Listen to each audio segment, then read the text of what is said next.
and yeah, someone's going to win, 150K in ETH equivalent this time next week. Probably should have led with that. Actually, if you think about it, somebody's going to win 150K. Let me tell you.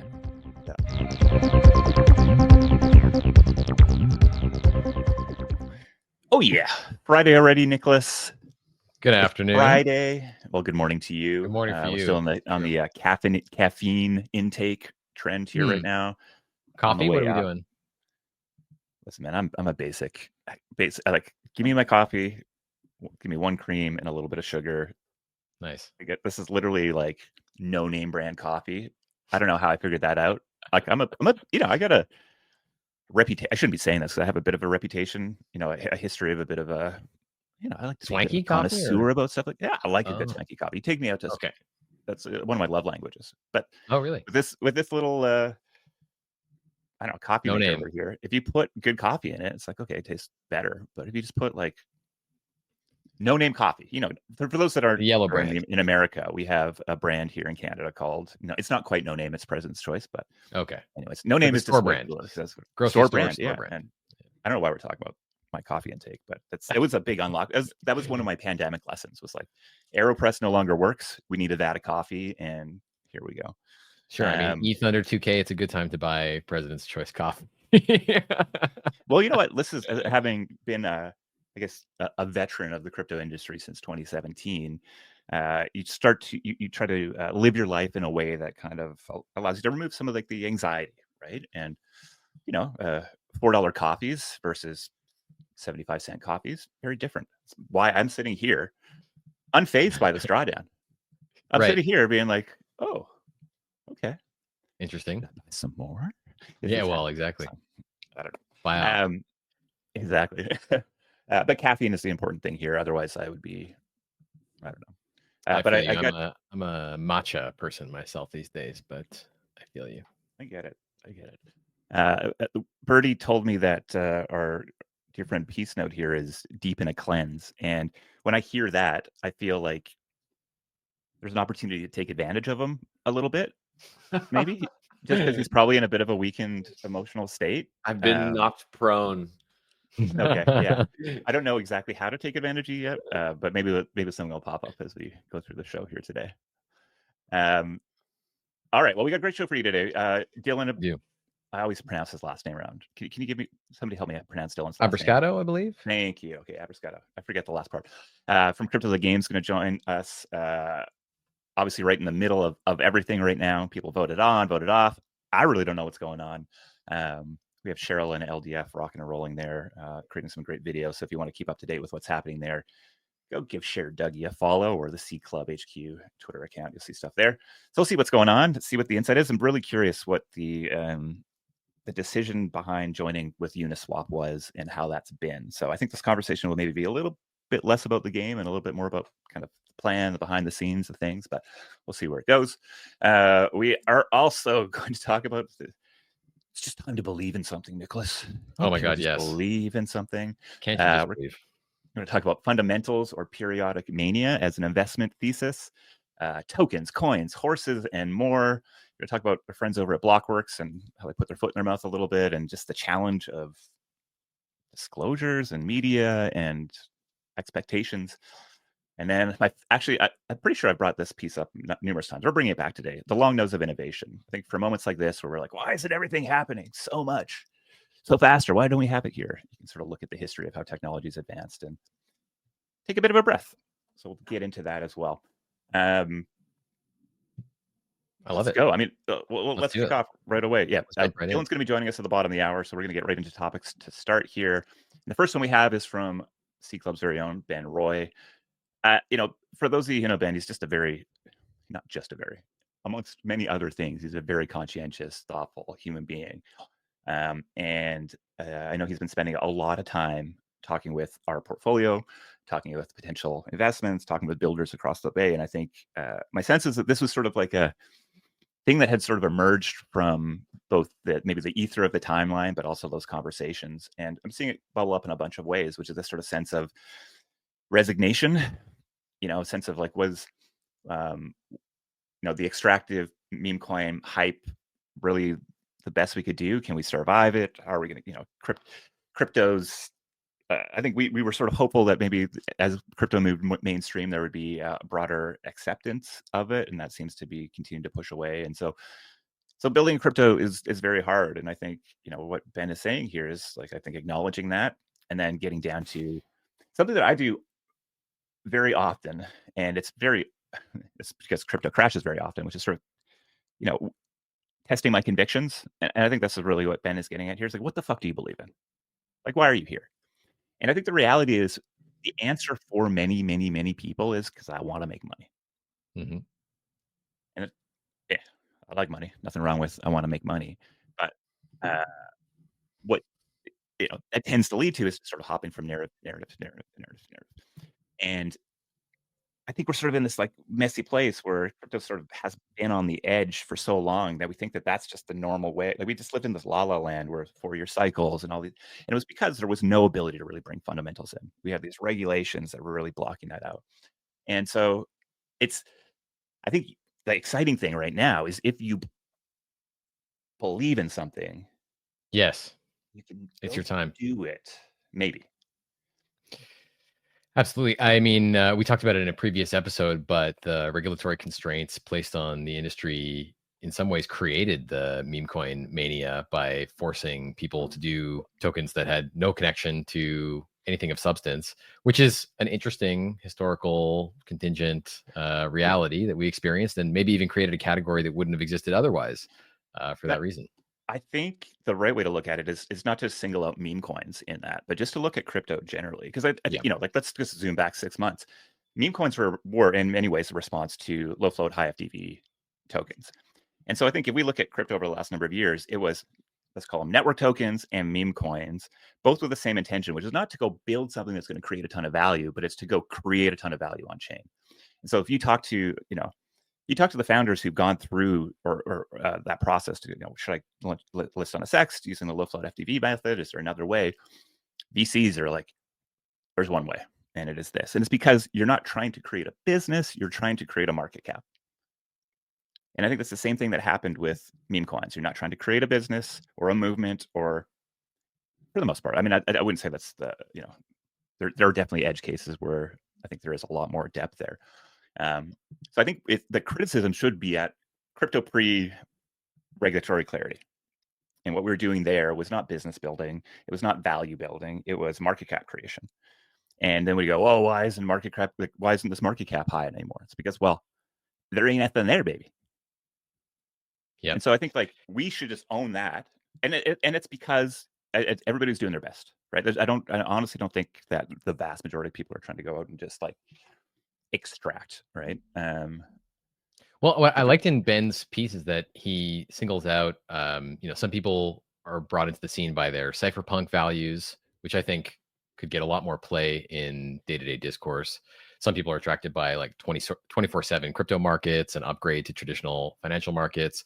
Some people are brought in for the stablecoin narrative, DeFi, yield farming, etc. And some people are drawn in by art and culture. And I think what happens to many people who are drawn in for one of those reasons or straight for financial, gain purposes, they're often encountering that all the people around them in social media are getting rich by doing the lowest common denominator kind of work. And the discourse on Twitter makes you feel stupid if you're not also getting rich, even if you had some other motivation that brought you into the scene. So I think during these mania cycles, especially, people get distracted by, well, yes, maybe I'm here because NFTs, I thought art, was a new business model, post YouTube business model. But the reality is I should be gambling on meme coins because at the end of the day, that gives me the runway to do whatever creative stuff I want. And so it sort of distracts us. It distracts companies. It distracts builders, creators, participants, early adopters, etc. So I sort of thinking about this article from Ben in my mind titled it like peak nihilism. It's like, okay, what now? We've, sort of the bottom has fallen out of the market. Hope has fallen out of a lot of these missions, and people whose convictions in their original interests have been hollowed out by speculative zeal. When the bottom falls out of that market, what can you return to except the things that actually drove you into this market in the first place? So this technology, even more than a market. So for me, and I think for you too, to an extent, part of our excitement about this independently was that crypto opens the doors to that were previously closed. And for me, this was like in my childhood, spending many years reading things like TechCrunch, TechMeme, et cetera, and feeling like on the outside, and that the only way to get inside is to go move to Sand Hill Road, Silicon Valley, et cetera. And I think you also see it in the dynamics around these blockchains like Ethereum. People, people often observe that there are many Canadians in crypto, for example, also Australians, French people from India, et cetera. But I notice it around Canadians, particularly, because of my own biases, of course. And why is that? I've always thought the reason is because cryptocurrency is truly a globally accessible technology. And although software has always been, in some sense, globally accessible in the sense that computers have been distributed, to really make your mark in technology, you've had to be where the action is, New York, or really San Francisco, Silicon Valley. And crypto feels like an industry that's built subsequent to that logic, where really you can be from anywhere and you don't need to move anywhere in particular to have a big voice. So I'm excited to see some of those values maybe percolating up in this article, being a kind of example of, oh, maybe we should get back to the things that we actually cared about if there's no quick get rich schemes available right now. Well, the timeline is more full, more populated with people who believe in something today than 2 months ago. And yeah, that's even without Elon fixing his algorithm. Hopefully, let's see. Oh, yeah. I mean, I think we're at such an interesting place because I think this exhaustion and disillusionment is not exclusive to crypto. Like I see culture wide in everyone's verticals, like not even just in AI, although I see it tremendously among the AI community as well. And I think a lot of it is just that we've had, at the bare minimum, 5 years of hardcore promises. And yeah, it's 20 years of hardcore promises. Yeah, totally. Yeah, right. Exactly. Yeah. And yeah, democratize media, and it's going to be good for you. God, right. And people are like looking around like, what the fuck is actually happening? Because it's not reaching the edges like it should. Future shock, baby. Yeah. Oh, I'm working on something I got a new podcast idea that we're cooking on right now, guys, and it's so on this topic. I'm very excited, but I'm not going to talk about it right now. I'm not going to talk about it right now. Just a tease. All right, just a little tease. But I think sign up for the right? wait list now. Yeah, mint it, baby. Yeah, mint your PTG subscription to Jess's new thing. Yeah, I think you captured it well, Nicholas. Like this, you feel like an idiot for not following the meta that's there because people are making so much money, and yet most likely the highest EV thing for you to do as a founder or builder is just to keep an eye on the price, baby. The challenge is, that funding seems to go so far. And actually, let's just go into this next topic, because I think this next topic is so well timed for this. So Xerox Kyle, I mean, geez, falling in love with this guy. He's turning it up. He's just kicking ass on this. Don't agree with everything, but I really like the prods that he's taking here. And basically the argument he makes here, he sort of says like you think of there's two types of ways to invest in crypto, and there's like one is very dominant and the has been dominant and probably won't be dominant in the future, as he articulates, and the other maybe has more hope. And he says fundamental paradigm or periodic mania paradigm. The fundamental paradigm means you believe in the industry's long-term vision, but don't expect tokens to trade above intrinsic value. Under the fundamental paradigm, investors have the incentive to partner with good teams to build profitable businesses in large markets, and builders have the incentive to focus on products, customers, and the basic economics of their businesses. On the other hand, the periodic mania paradigm means investors believe there is a bubble every 4 years and none of this matters. The natural incentive is to time markets and attempt to be fully deployed in tokens with the narrative value when the mania begins in earnest. There is no need to think about fundamentals and whether teams are building for the long term. These questions don't matter when every asset inflates way beyond its intrinsic value. And I mean, I think anybody who's participated in the crypto markets can see periodic mania as being the dominant investment thesis out there. And again, for the reasons you're talking about, everybody's making a ton of money out here. I'm an idiot. You think to talk about liquid funds, when we talk about, our next fund, we're like, well, we need to make sure we're leaving a little bit liquid because this is the world that we kind of go play in. And I think, if you've seen the AI agent run up and stuff like that, it was very much this. People like, fuck, I'm late to this. I might got to have my chips on the table before, buy some chips before this merry-go stops. And I think a lot of like the pain on the timeline right now is that we just weren't expecting the merry-go-round to stop. We thought Trump was going to come in and give it a big spin, and then we're going to get out with And so I think,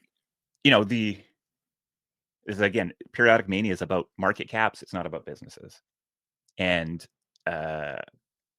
maybe some of them can turn into businesses, but I don't think we have a really good track record on that. And so I think seeing,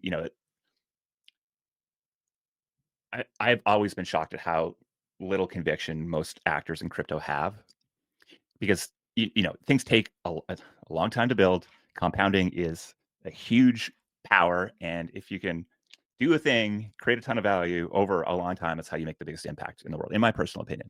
So that's how we've sort of focused Seed Club. One of our core values is building for the long term. You see that in our portfolio. I like to go dance in the meme coins, or whatever the current meta is, but we got our eyes on what is the thing that's going to be sustainable and long term. And I think that's in front of us now. We have options there, at least. And so I think like that the fundamental analysis or investment paradigm is a really hard thing to go do for the last few years. I think it's going to be harder to go do than many think right now, because I don't think there's actually a lot of protocols out there throwing off meaningful cash. And the difference in market cap between where those things are even trading at now compared to what they would trade at their fundamental value is probably going to be big. But it's inevitable, in my opinion. And you already see this on the timeline as people being like, all right, who's making cash? They're going to do buybacks. Those are the ones who want to hold coming into the next thing. Maybe. But I mean, yeah, pure narrative investing has been like the dominant trend here. And he's making an argument that it's likely not to continue. Yeah, I think his point is well taken. I mean, anybody betting on a trend line with a couple data points suggesting that every 4 years you're going to see the same thing happen over and over again is, yeah, not maybe making a wise long-term decision for their portfolio. However, I think that two things come to mind. One that actually I brought the classic markets are a voting machine in the short run and a weighing machine in the long run. And I don't think anybody believes that narrative-driven speculative opportunities are going to be the long-term winners.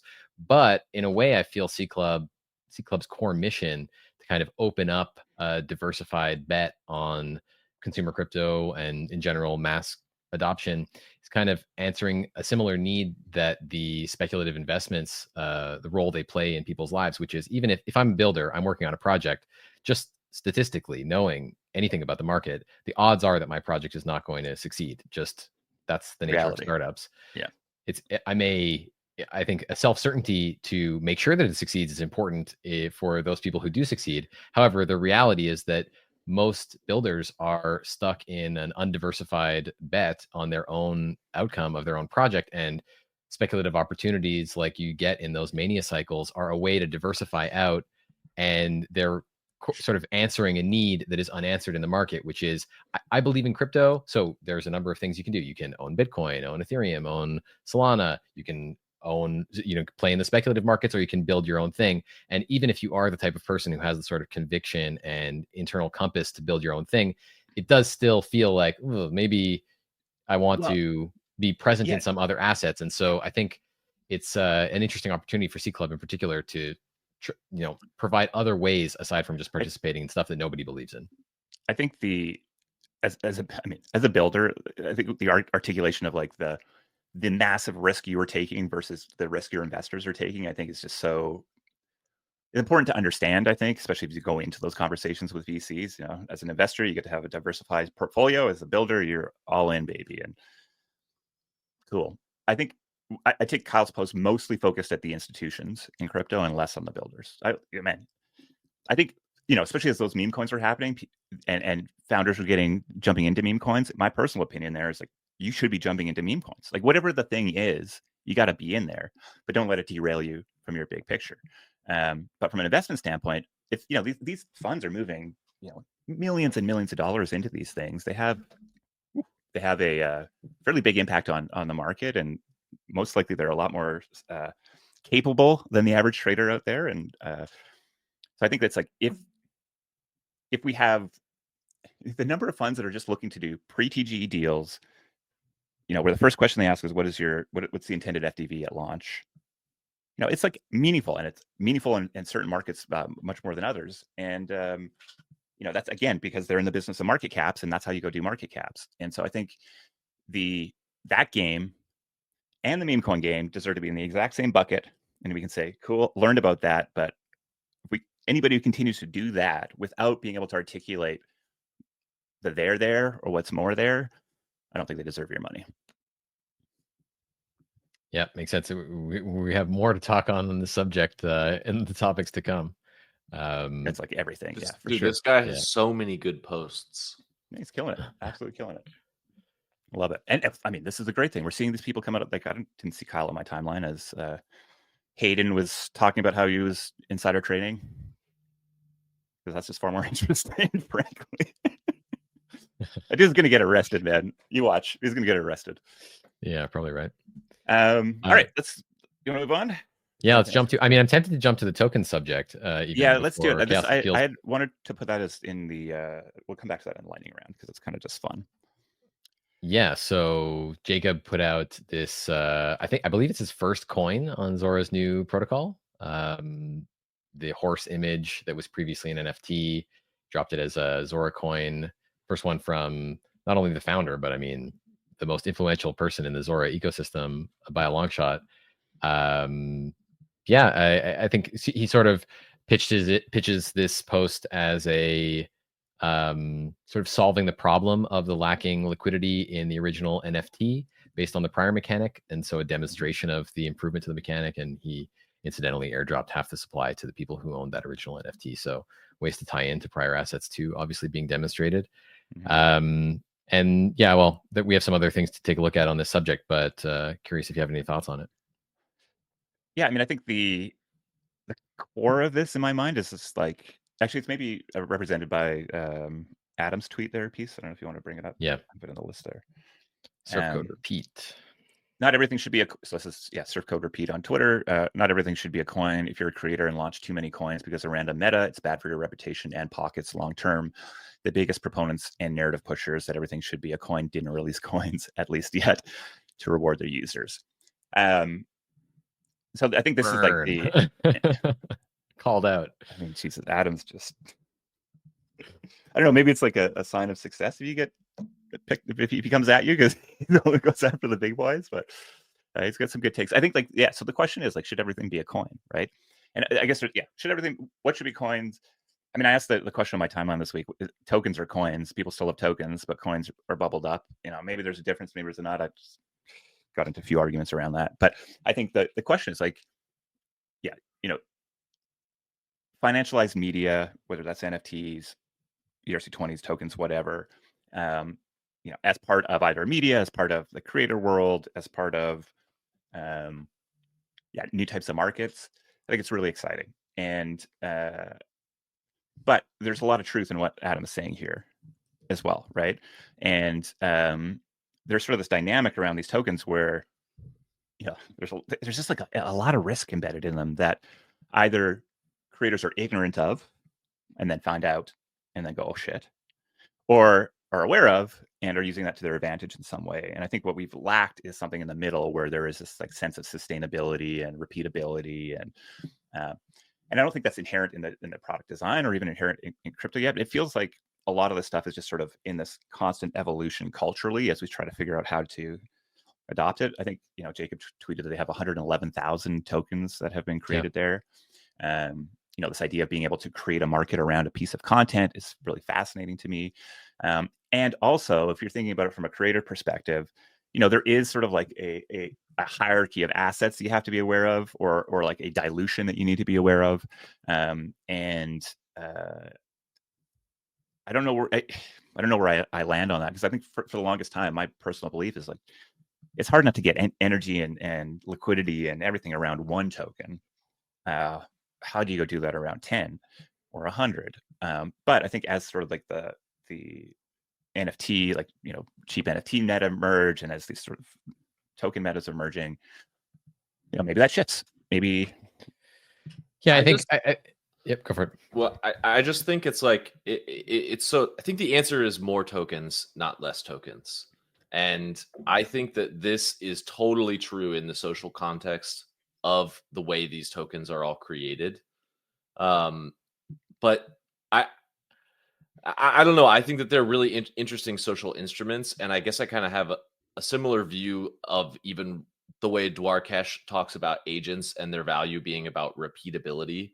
And I actually just think a rich market with even an unfathomable amount of dead tokens is more valuable than only tokenizing the most precious ideas or something. And so it looks ugly and it creates this weird social surface area where right now you might really burn your reputation, especially if you name your coin after yourself. But I just think that this is a new edge in a whole new thing, and I'm doing some dubious speculation about the future of the internet here anyway. But I think the answer is more coins. Yeah, it's makes sense to me that in the long arc that you be able to speculate on various versions of every meme, every image, every piece of internet content. But it does feel like the distance from here to there depends. I think, Peace, you often say that what's most, maybe I'll butcher a little bit your way of saying it, but what's most important about a token is who else minted it or who else is a participant, not so much the artwork or the specifics. And I think from the NFT era, look at the Barachain NFTs, et cetera. It's like art is obviously not what drives price. And what was successful in the Shots NFT fired. era, yeah, sorry, no hate on the project, but I mean, some of the older NFTs are real interesting looking. Quality, and so yeah. obviously the art assets are not. And so Zora seems to be continually sawing at this effort to tokenize Instagram, but maybe one piece that's has been missing and is maybe starting to be patched together with things like Warpcast issuing notifications when a certain quantity of people on a albeit centralized list in Warpcast server buy that token, everybody gets a notification. Okay, this is probably a top signal notification under its current design, but that's starting to answer the question around like who else is minting this thing, which is what makes it socially relevant in the first place. And I think that's the biggest barrier for token issuance maxi strategy, which is it's not beneficial to of course, creators are earning fees. Zora gives fees to the creators, but the real winners in all these things are the platforms that are enclosing the issuance of what are essentially standardized tokens, token standards that have existed for a long time. And in a lot of ways, really ERC20 is the protocol, and everything else is added on top. Of course, there's the Solana ecosystem, which deviates, but in principle, there are these standards that are really the unifying thing that makes all the interfaces work with them. And that preponderance of interfaces that interact with the same underlying token standard are the real lingua franca of the ecosystem that make it work. And so even trying to position a protocol as being like, is it even pump that's the thing? Not really. It's the underlying technology that unifies the liquidity across all these things and makes all these interfaces accessible. So I think the challenge is to go from tokens that are successful are the tokens that have the most attention put into their marketing and go-to-market plan, such as Pudgy, et cetera. And I don't even mean fungibles exclusively, but just tokens, assets in general. The ones with the biggest, heftiest, most well-thought-through narrative that is well-timed are the ones that are successful. To go from that directly to a world where I'm tokenizing every thought I have, it's hard to see it work because the success of the tokens is dependent on the social acceptance of those tokens. And if they're throwaway issued, well, where is that sort of rush of people going to be for each of these long tail tokens? So my sense I think is we will get there eventually, but Peace, you're taking a very like builder, creator, participant perspective here, which I think is super relevant, but I think there's sort of like a more meta perspective to take as well. As like, what is the sorry, I think you're taking the meta perspective, right? There will be more coins. Everything's gonna be like, tokens, coins, they're going to proliferate across all sorts of different asset classes.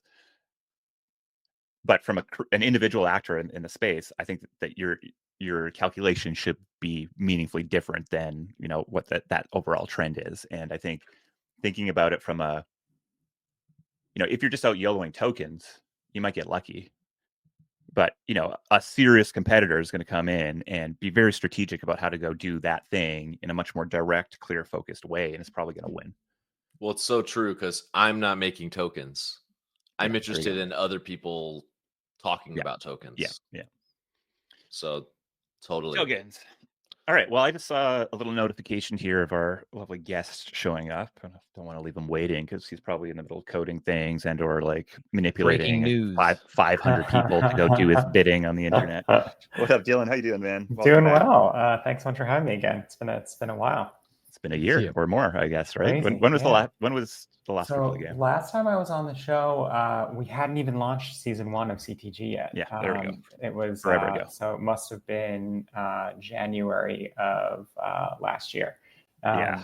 Which is crazy. I think I was like had no idea what to expect. I was like hoping that a couple dozen people would see my tweet and play this thing, and it's just it's so cool to see what it's ballooned into.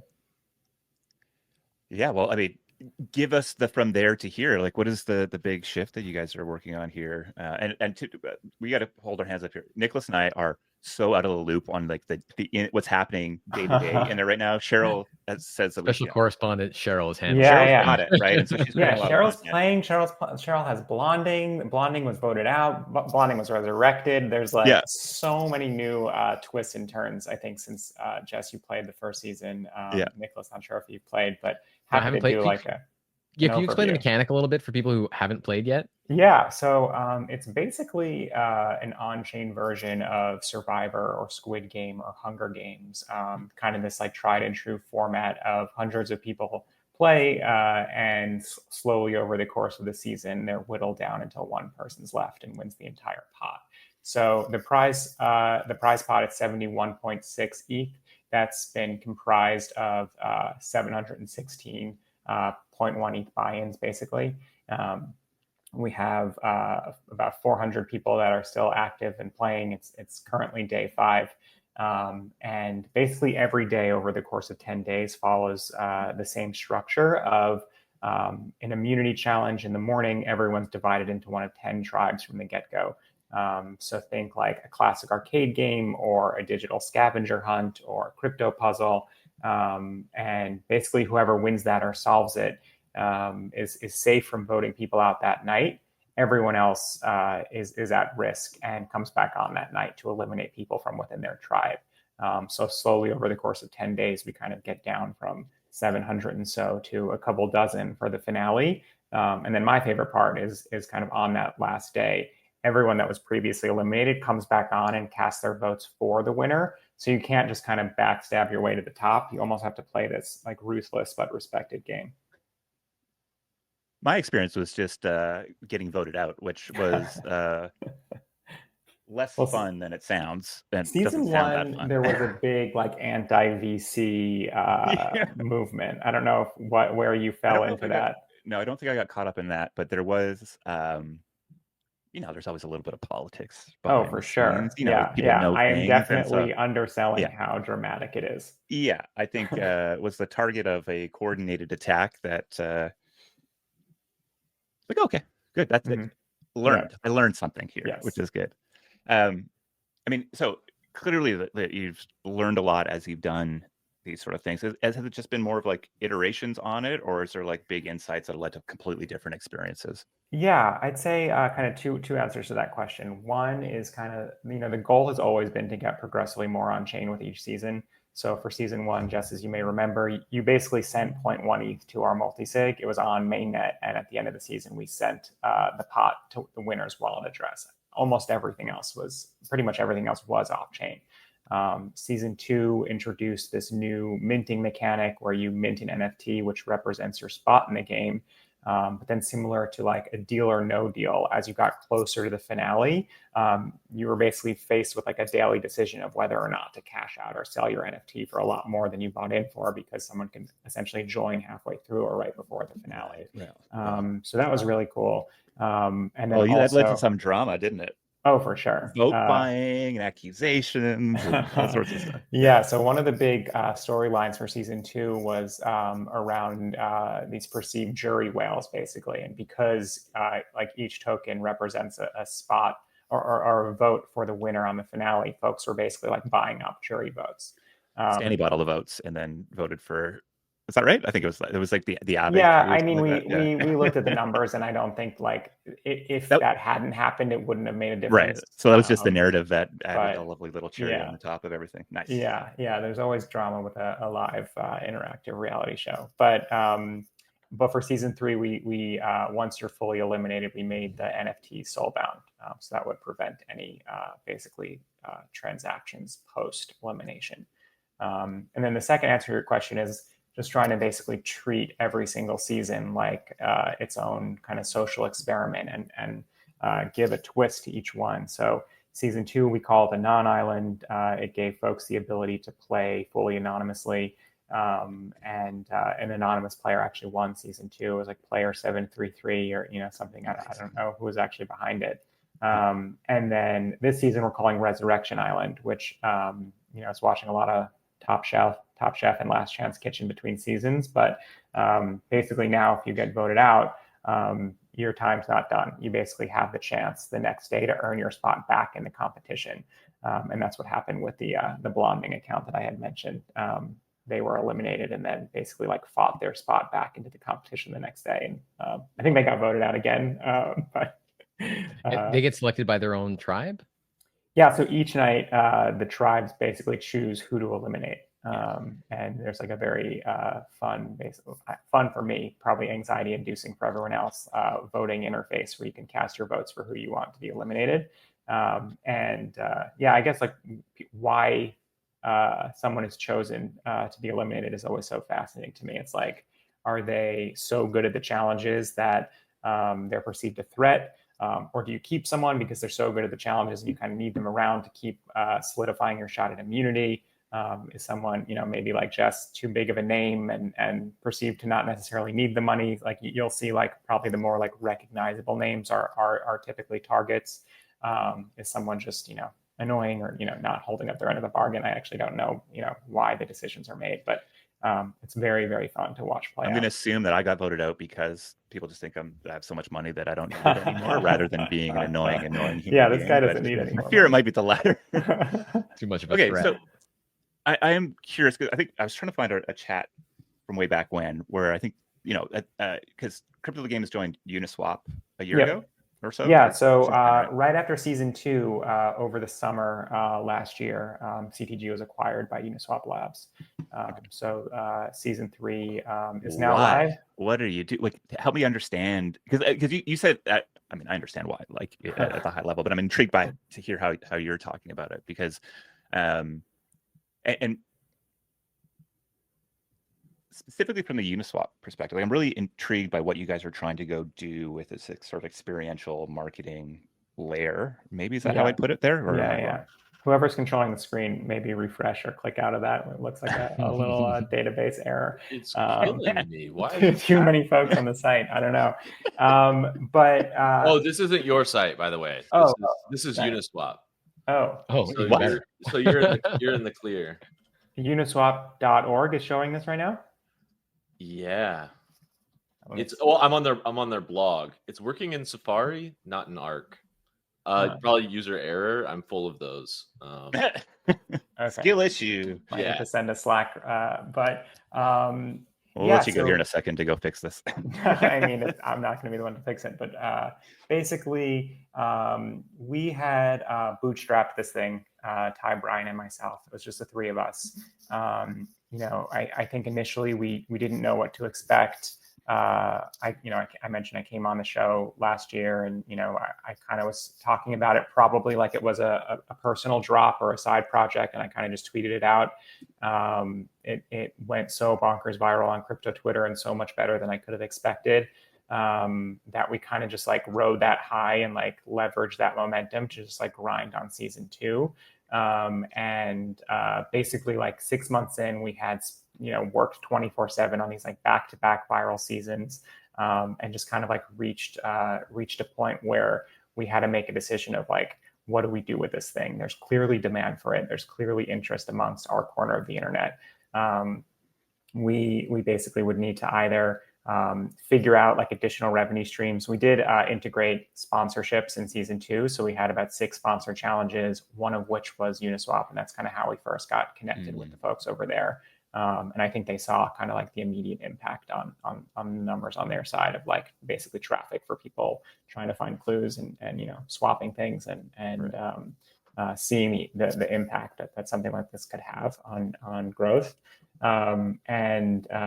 So kind of in those like post season 2, what should we do and where should we go conversations, we basically had the choice of either just like we can keep bootstrapping this thing, but I'd say like compared to how much attention we got, it wasn't nearly enough like revenue to like keep us going at this clip. In hindsight and in this new world, like maybe we should have just launched a token and sailed off into the sunset. No, I'm joking. But you got to listen to the first part of the show and then maybe we can say yeah, okay.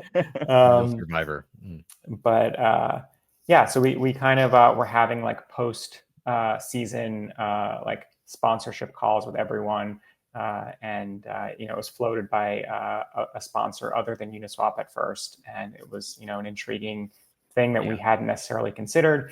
I think we got a couple term sheets from VCs, and something about just like turning this into a venture scale business didn't necessarily feel like it just didn't sit well with me.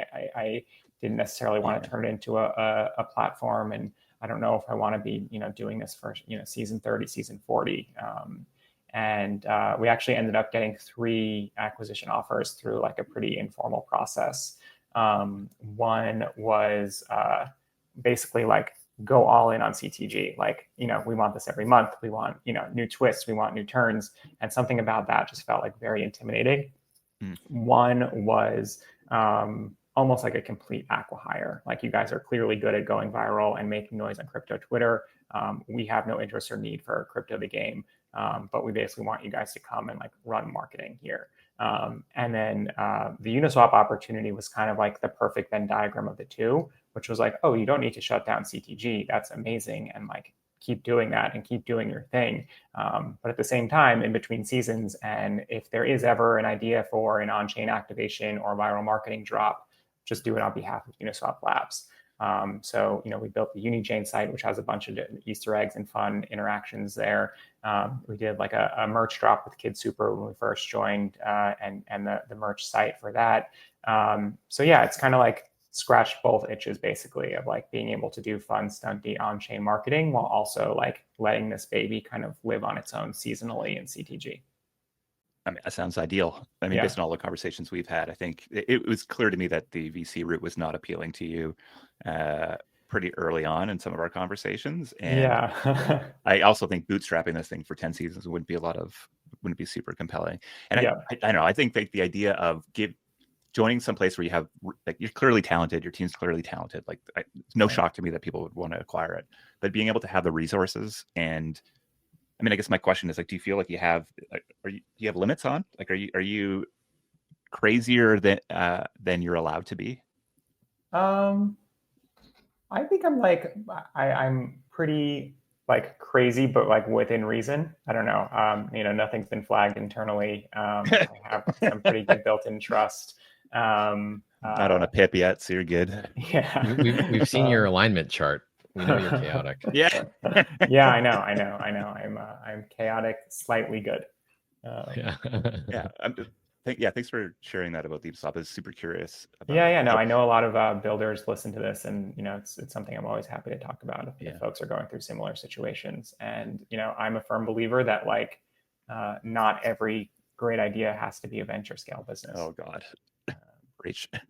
So yeah, I mean, frankly, I think even in this idea of like, okay, I could launch a token. I think there's like, if there are more and more opportunities to generate revenue or value through doing these types of things for independent artists, creators, game designers, crazy people on the internet, seems good to me, man. And I think like if it would be really cool, maybe not for you to feel this way, but it would be really cool in 5 years to be like, if I did this again today, the world would just be completely different because of all these amazing tools my friends have built.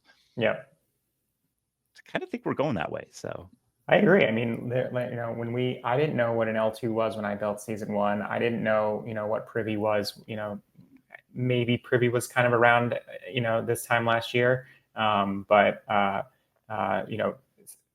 huge shout out to Relay by Reservoir. Mm. They basically, season 3 was built on Unichain, which is a relatively new L2, and as long as you had 0.1 ETH on any L2 or EVM, if you were minting your NFT for CTG, because we use Relay and magically handled the bridging on the background, like you never would have known this was on Unichain. And in order to just onboard the masses and like convince my friends outside of crypto to play this thing, it was as easy as can be because of things like Privy and Relay. Yeah, it's really hard to articulate the difference between now and 2-3 years ago. Yeah, in all of these things. So yeah, again, pretty bullish. All right, man. Well, I know you guys were keeping you from probably manipulating 400 or 500. Yeah, what's happening right now? Happening right now? We have a tribal immunity challenge that goes live in 13 minutes, or 12 minutes and 34 seconds, according to your stream. That says voting period, but I think this is the spectator view, so it should say immunity challenge. And this morning we did something called the choice, which we did a tribe swap yesterday, which is a subtle Uniswap integration where we basically shuffled everyone's tribes and caused a bunch of chaos. And then this morning we gave everyone the choice of either staying with their new tribe or returning to their old tribe. So that went live this morning. It's been incredibly chaotic on Twitter and in the CTG channel on Farcaster. Today's immunity challenge goes live in 12 minutes. Everyone will be running around the internet and trying to find the answer to this puzzle or scavenger hunt. Whoever solves it will be safe from the vote that night. And then in parallel and simultaneously amongst those that were voted out last night, whoever finishes it first is resurrected and will rejoin their tribe mates tonight. So I have no idea what's going to happen. We're almost halfway through. We're about 400 players left, someone's going to win 150K in ETH equivalent. I probably should have led with that. Actually, if you think about it, somebody's going to win 150K. Let me tell you how. Yeah, no, it's crazy. I love it. All right, man. Well, I appreciate you jumping on and sharing sort of the behind the scenes stuff. Thanks go for give having me.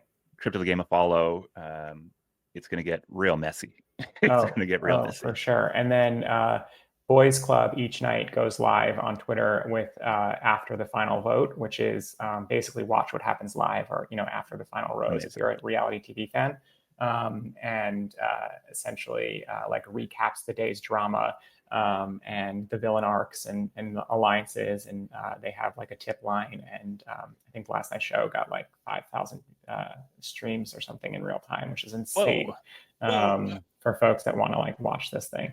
You can follow along if you're not actively playing and make your choice for who you think is going to win. So that's a great image. Oh yeah, that's I love those food boys so much, man. Oh, I know, it's so fun. I'm all about it. All right, brother. Well, cool. Best of luck and to everybody playing, and to you to survive the coming week. And yes, I'll look forward to the drama. Congrats. Cool. Bye, guys. All right, brother. Cheers. Guys, yeah. Awesome. Very cool to see. I mean, the demand, the latent demand for a product like this or an experience like this has been obvious for years, and it's cool to see it actually being executed. And I think the team is staking out templates that others are going to leap off of. I mean, I don't know if someone's done anything similar on Solana yet, but it feels maybe not quite similar. We had on the show last week another example of what was that product called? I feel super RecTech. Thank you. Yes, right. So broader games. So I think experiential plus tokens and on-chain is kind of interesting and sort of happening across the web. Not it's on their website, but the discussion is mostly distributed. I mean, I love that these are the products that everyone says they hate. So we have dubious gambling, we have governance and voting, we have a million discords and telegrams, and everyone fucking loves it because it's awesome. So yeah, it's so cool to just see the excitement. It's actually an amazing cocktail that makes the thing work. It's cool. Actually, incredible timing too, given how gloomy everyone is. That Right. there's a real. I mean, this is a product. You wanted a product. Here's a product. Maybe it's not a standalone, viable venture necessarily in this format, but it does feel like the bones here could be turned into, once the market is bigger, into something There's standalone a on thing its to own. do here for sure. Yeah. I mean, their apps feel really good. I will say that. I love the design. It feels like I feel like I'm on my PS5 right now. It's fantastic. All right, we got a couple extra topics to get into Yeah, should here. we round them Let's out? do it. See what we got. Yeah. There were some good ones there. Well, I curated it, Nicholas. So I mean, You did a good job. no surprise, baby. Okay, so this is this one's hard. Yeah, this one is hard. So actually, scroll up because I think the response is like the first thing is it basically what I think Twitter user was like, what the fuck is this?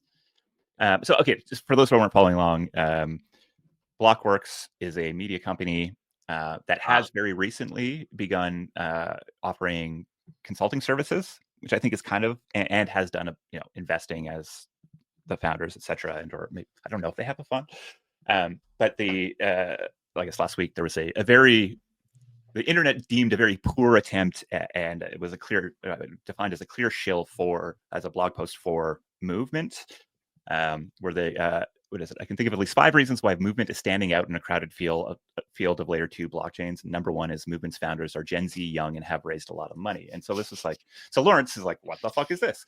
And then Kobe jumps in and is like,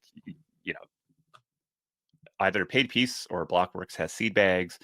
And then Yano has to jump in and say, listen, it's seed bags, but it's not a paid piece, all this sort of stuff. But you start to see like the real big challenges of being transparent, being seen as media, which is trying to be ideally, neutral in all this sort of stuff. But then you see pieces like that, and you kind of understand the business model a little bit more in the mess around there, and you go, oh, it's a very challenging thing to navigate. Of course, and crypto Twitter just loves to take anybody down, regardless. But I mean, I think that there was clearly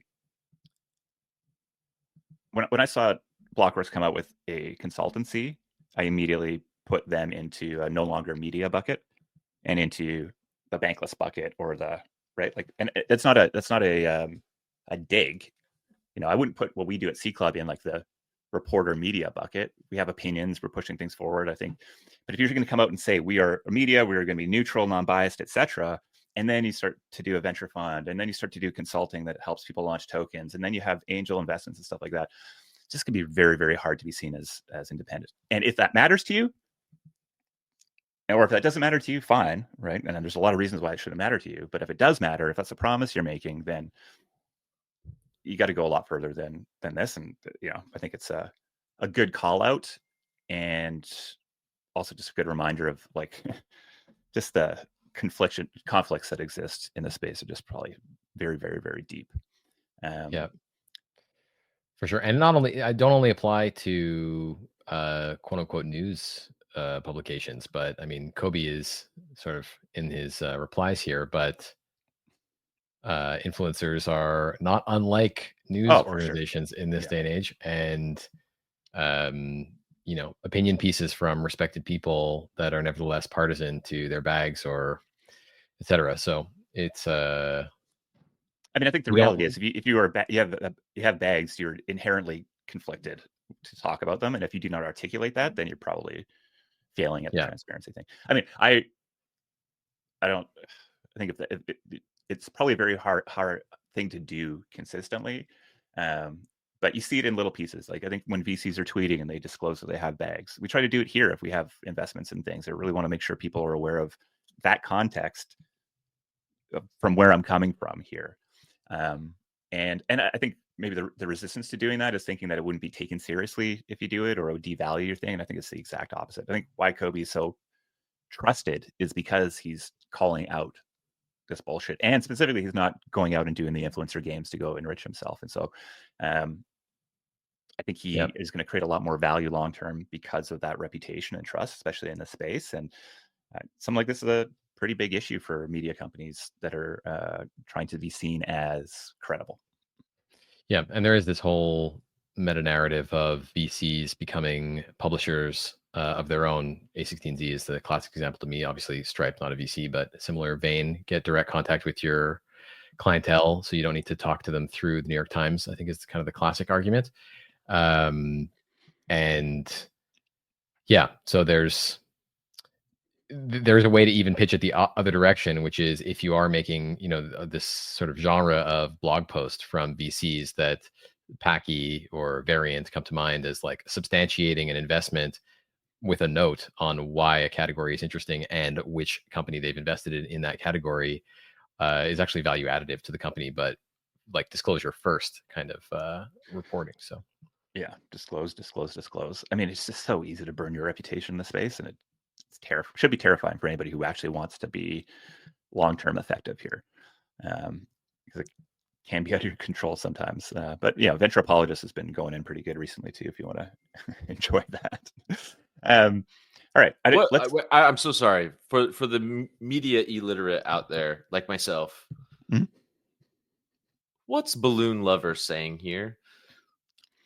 Well, okay, so the context was that Yano didn't disclose, that their list of disclosures didn't disclose angel investments.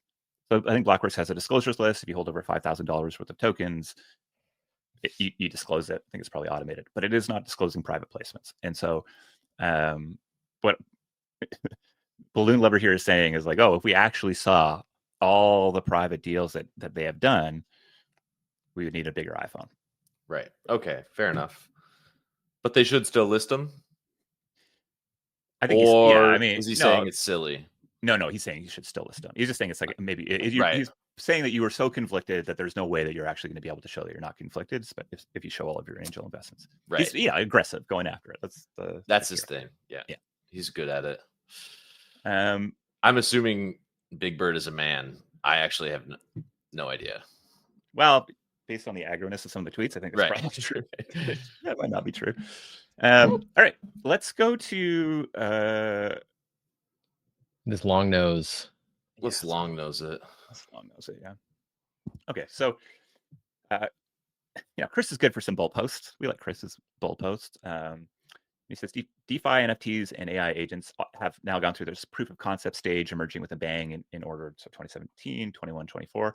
It takes another 5 to 10 years to evolve towards the real deal, establishing infra, reg clarity, stability, UX butteriness to show promising scale as the new default. For example, only now has BTC achieved this, and that's in its 17th year. DeFi is evolving. IFS will be next, already 8 years after its first boom. Yada, yada. So, I think we got the main point across. And so I think, this in contrast to the crash outs happening on the timeline, the negativity, et cetera, I think is an important thing to keep in mind. And I included a link to a PDF. I love this article so much because it is literally a PDF on the internet, which just means it's coming from a time, I don't know, feels incredible for it. So obviously, it was published in Business Week in 2008. It's called The Long Nose of Innovation by Bill Buxton, I think. Yeah, Bill Buxton. And he just goes into previous technological paradigms and shows that really, when you as a consumer become aware of that technology, it's when it starts in your mind. You actually look back at what was required to go. Yeah, there we go. What was required to go into the actual creation? That innovation timeline was probably many decades rather than the many years or even months that you kind of felt like it was a part of. And so I think what's so interesting within crypto is that and I think in large part AI is that these new technologies are launching into a world where we have perfect distribution. It's like if something is big and incredible, everybody in the world's going to go see it without having to pay the New York Times, without having to pay, CBC, et cetera, or CBC. Look at this. The tariffs have got me back into CBC. Wow. You're pouring bourbon down the drain, huh? Yeah. Yeah, my drain. But so I think it's. I like that this archival post talking about a thing that's actually very relevant to today, but even more relevant today, the speed of innovation and change of technology, and that within this perfect distribution and the ability to speculate on it at the same time, it's kind of really brought the potential future value so far forward in such large ways that it just creates wild disparities in expectations. And Bill does a great job diving into that with Xerox PARC and the development of the internet and computers, et cetera. And I think we can apply that to crypto. So it's just a way of saying, just chill. Just chill. Like the expectations are too high. This stuff takes a lot longer than you want or expect. And so don't let these sort of short-term doubts of the speed of acceleration of the stuff get in the way. It's got to cut, this stuff is going to put one foot in front of the other. It's going to maybe feel like it comes faster than in the past, potentially. I think it will come faster than the past, but it's still a lot longer than one might think. And I think the consistent thing here is that we're human beings, and we have to just anybody who's trying to figure out how to really make use of AI can sort of feel this tension right now. So, yeah.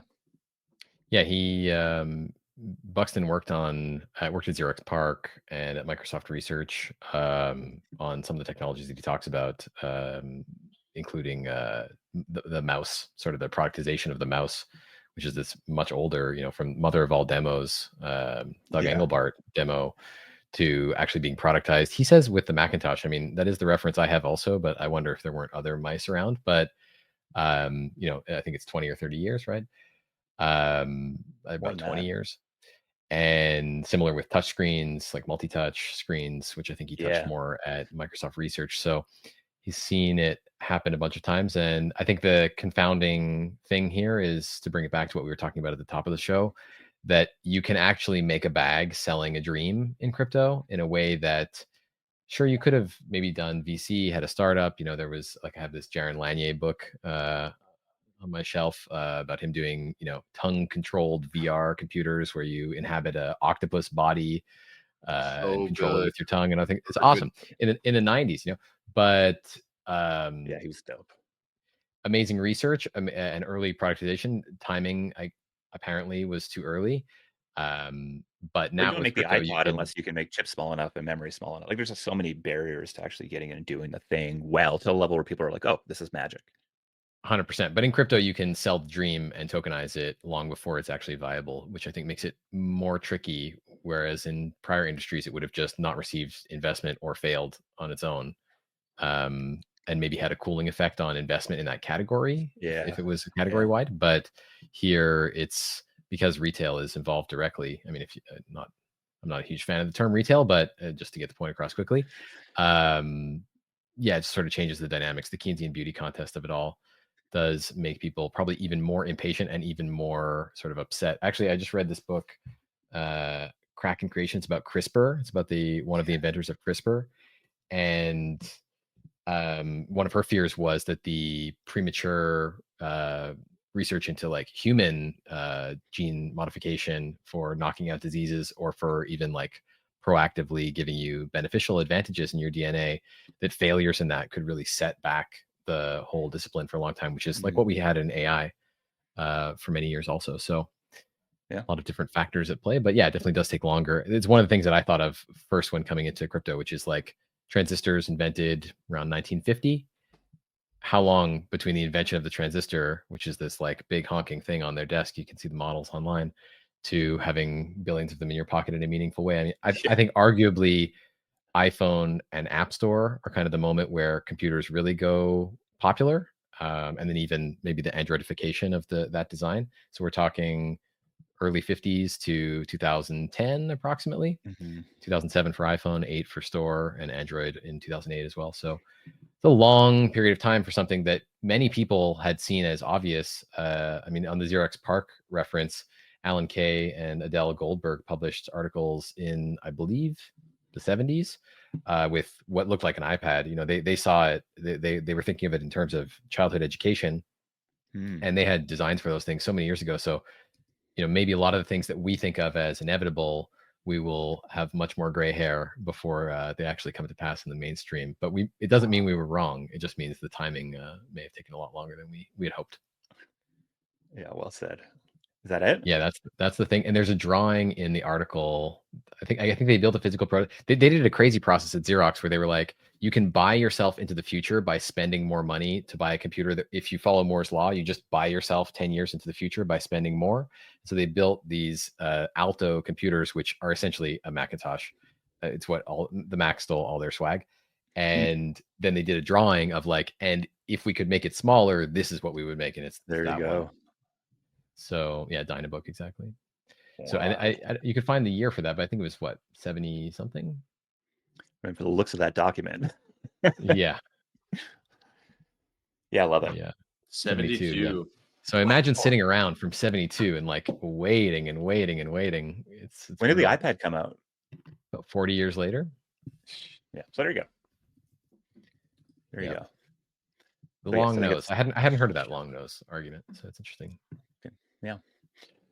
Cool. All right. Well, I should frame that. I just like it's a PDF. I love that I Google it and it comes up as a PDF. It just feels I don't have anything else in my life that does that except for this article. So. It's awesome. Yeah. All right. Let's leave it there. Actually, let's just do one quick lightning round. Let's do the chaos thing because this is just intriguing to me, and I'll just put it on people's radars. So Chaos Labs launched Chaos AI this week, which is basically giving you, quote unquote, the power of hedge fund AI, but as an individual, right? So transforms fragmented market data into institutional grade financial intelligence. So I don't think this is open to the public just yet. I'm on the wait list, but this is part of this long trend of like the sort of compression of expertise and insight and its sort of advantage that maybe corporations have that AI is just going to bring to individual actors, small teams, etc. And so I think like, especially where the market is right now and just the meta macro sort of conversations, I'm spending more time on Yahoo Finance, seeing what the hell's going on with the 10-year and what's going on with my Canadian dollar and all this sort of stuff. And I'm like, oh, if I can have an agent that's actually doing that at 100x. And, I think deep research, I use deep research in this vein to a certain degree, but it's just not, it's clearly missing a bunch of data that would make it a hell of a lot more useful. And so I'm very eager to give this a try and excited about this category of like superpowers being brought to individuals or small teams. Totally, super interesting. It does make me wonder, sort of in the AI tool use world, MCP, Model Context Protocol, has been blowing up from Anthropic, and everybody integrating it. Basically, just wraps any piece of software or existing API in a standard API that AI LLMs can access. So you can just connect it to any other piece of software and give it access. So it does make me wonder, like, is this not just a MCP over like an Etherscan API, or what is the special sauce? This is the reality of AI, baby. They're all wrappers. Like the wrappers are the hot thing right now. So I'll be curious to see if because it looks like they've augmented the chat with some custom like graphics and things that make more sense for analyzing blockchain. So I'd be curious to see how it stacks up. How much time would it take to use Claude 3.7 with thinking? Oh, that's the question. That's the question right there. Yeah. But it will be interesting, and I could see lots of people choosing an option like this, even if it is possible to replicate features of it internally. Just it's not worth the time for everybody to replicate everything out there. So that'll be curious. And actually, do you want to do one more lightning round? I could share something I was looking at this week. Hypehype.com. If you want to open that piece, the website is not that compelling, but the iOS app is brand new. It is a sort of mobile Roblox, TikTok style, dive into the games. There's been a handful of these, but this one feels like maybe a notch above in terms of production quality. I haven't actually seen what the authorship tool is like, but my understanding is that you can make the games on the phone as well, which is not something that you can do inside Roblox. Roblox is obviously enormous. So interesting product, not exactly crypto, but in the direction of sort of software as content, games as content, AI-driven creation tools. So something that will inevitably collide with crypto sooner or later. Is this the thing Xerox Designer has been playing around with? And I'm not sure. Yeah, he's been building a game and giving away Comic Sans through it, I think is his new thing. So yeah, super, super interesting. Yeah, worth checking out on iOS. It's more, this is sort of just thumbnails, but on iOS, it's just like, it's TikTok. And if you press on the video, you're playing the game. It's awesome. And they're pretty involved games. They feel like Unity games. So they in another world, they would just be apps you can download. So it's cool. There you go. That's the shift right there, isn't it? Right. It's away from something you've been talking a bunch, right? Away from, hey, go download this app, to how do I serve you a notification where you are already and pull you into an experience that can keep you excited. 100% structure for that. And so easy to see how this could be crypto coded too, like with platform totally. Peace, just hit play on one of them and just play it. Got it. Awesome. Fuck. All right. Thanks for hanging out with us this week. Yeah. Not again. We're back every Friday, 10 a.m. Pacific, 1 p.m. Eastern. We dive into all the happenings in the consumer crypto space and talk to some founders who are building the future. Thank you for hanging out with us today, Nicholas. Always a pleasure to get to do this with you. Josh will be back next week, hopefully doubly tanned. So we're all feeling very jealous. And always a pleasure to have you as a Muppet on screen piece. It's been a big added addition to the show. So, all right. Well, until next week, we'll see you on chain. See you on chain. Internet Explorers.